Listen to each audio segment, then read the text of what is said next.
নমস্কার বন্ধুরা, আমি মাম্পি চলে এসেছি একটি নতুন রেসিপি নিয়ে। ঘরে যদি এই উপকরণগুলো থাকে তবে খুব সহজেই একটি নিরামিষ রেসিপি তোমরা তৈরি করে ফেলতে পারবে। তো আমি কতগুলো আলু নিয়ে নিয়েছি, সেই আলুগুলোকে একদম কুচি কুচি করে মেশিনে আমি কুচিয়ে নিয়েছি। তো কুচিয়ে নিয়ে সেটাকে ভালো করে জলে ধুয়ে আমি ঝরঝরে করে নিয়েছি। এরপর কিছুটা বেসন দিয়ে সেগুলোকে আমি মেখে বড়া করে নিয়েছি। এবার বেটে রাখা যে মশলাগুলো ছিল, সেই মশলা হিসেবে আমি দিয়েছি আদা, জিরে, সরিষা, শুকনো লঙ্কা। এগুলো আমি মশলা হিসাবে ব্যবহার করেছি। আর গুঁড়ো মশলা হিসাবে আমি লঙ্কার গুঁড়ো দিয়েছি, কাশ্মীরি লঙ্কার গুঁড়ো, আর দিয়েছি গরম মশলার গুঁড়ো। এগুলো দিয়ে আমি ভালো করে মশলাটাকে কষিয়ে নিয়েছি।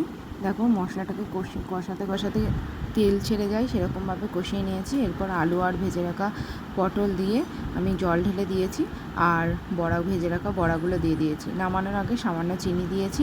তো আমার রেসিপি রেডি হয়ে গেছে। এই রেসিপিটা জাস্ট অসাম,